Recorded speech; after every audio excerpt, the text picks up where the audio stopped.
Satisfactory is yet another amazing early access product. Satisfactory does some stuff in QL that no other games do. Right now, I'm just addicted to this game. Yep. Well, what's the point of the game? Oh, God. Satisfactory is a builder automator exploration game. It is a kind of sandbox, again, big into automation, big into exploring, big into crafting. It is a game that has been in early access for a long time. This is a game that had an early access period, fully utilized it by devs that were listening, that were constantly adjusting their game based on their community feedback. Like some game devs just completely squander or use EA for PR stuff. These guys used EA like Larian Studios. These guys were like, let's do an EA and let's use it to make the absolute best game possible. And now that they're at 1.0, this game is awesome.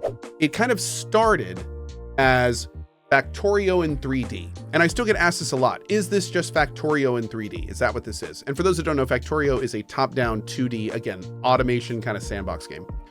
And the short of it is that I played this game a long time ago in early access.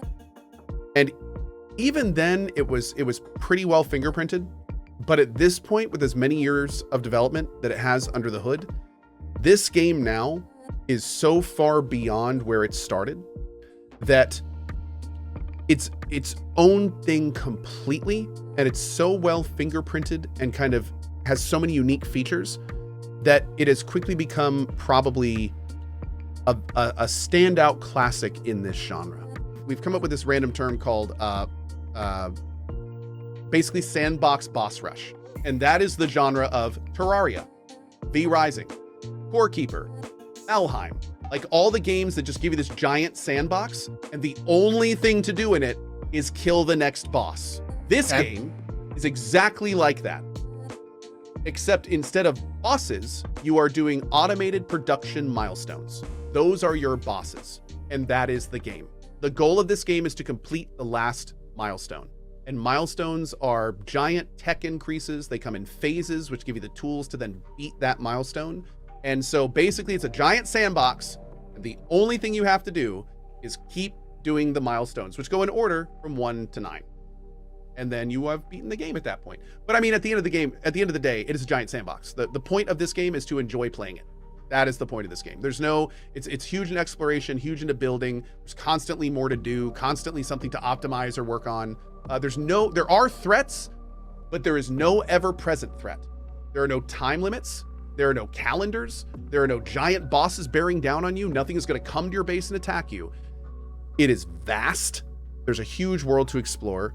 There's a huge amount of QOL. The QOL in this game is phenomenal. And it's very, very clear that they want the QOL to not get in the way of the creative building. I feel like there's some things that they could add that could take out a lot of the frustration. Like for instance, imagine if you had a tool and you could hold the tool, you could mouse over a conveyor belt.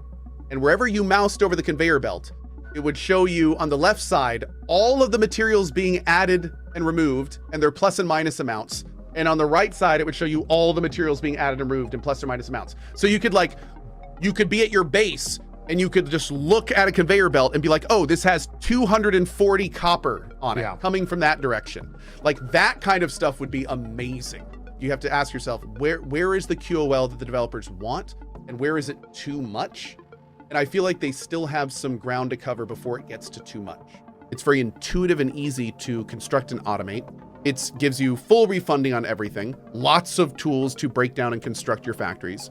And it's the kind of thing where the more you play it, although the deeper it feels, and in some cases, like the overwhelming amount of things you can do becomes a little wild, there's no time limit of any kind.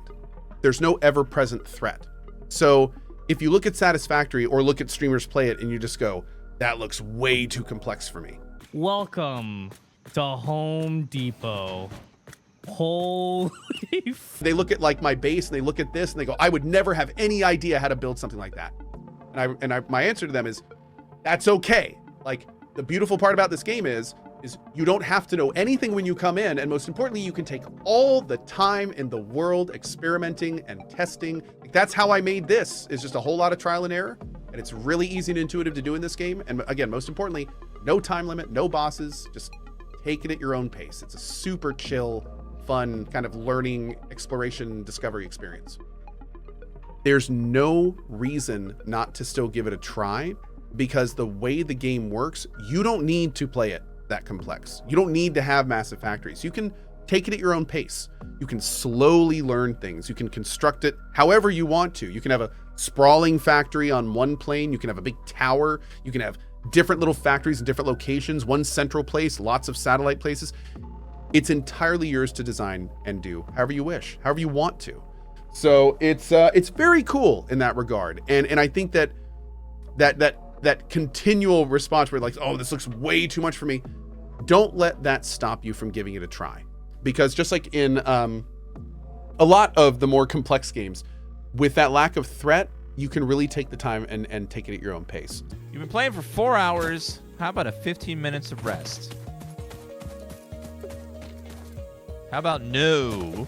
Yeah. I think my only concern is that I'm a little worried at the sheer girth of this game. Dude, I don't like, think I you want to get to understand. milestone. I don't think Dude, I want to get to milestone 9. I want to beat this game, but I also have 5 open playthroughs right now. So it's like, I'm sitting here like, yeah, I'm still figuring out how I'm going to do that. I might just casually play this for like 2 years. The one of the best parts about this game, and one of the things that's been the most fun, is going into 1.0 and not knowing, like being somewhat blind to all the stuff they've been working on for the last 2 years. Oh man, dude, this game is something special. 1,000 of each. I hate this game. This game is ridiculous and doesn't respect your time. Like at this stage, I'm about where I was when I played early access, but when I played, all the tech was in different places. So like I have stuff now I didn't have then. I just got access to stuff that I had like a tech phase ago in the last one. So it's like, it's very interesting and weird and new, but yeah, the amount of stuff in this is just mind boggling. There's this term called spaghetti that you'll hear a lot in this game. And spaghetti is when you basically just like, you look down and there's just things coming in from everywhere. Things are just working, but they're all over the place. Nothing's straight. It's just all over the place. I would argue that's probably the majority of bases in this game. And it's totally fine. It's totally fine. What's the primary goal of this game? Fun. The primary goal of this game is a string of nearly uninterrupted, oddly satisfying moments. That's what this game is. It is a string of those moments where you finish something and you're just like, that's what this game is. It's that. It's a lot of that. Anyway, I'm still thoroughly enjoying my time. I don't know how much longer I will be playing, but I can tell you that I have many, many long-term goals still. In 1.0, which is now available, there's an ending, I believe. So we may work towards that and see if we can get it. But regardless, this is one of those games that's just fun to play. And I'm gonna go keep doing that now. So anyway, hope this helps. Have a great rest of your day. Thanks for watching this early thoughts video, and we'll see you next time for more fun and games.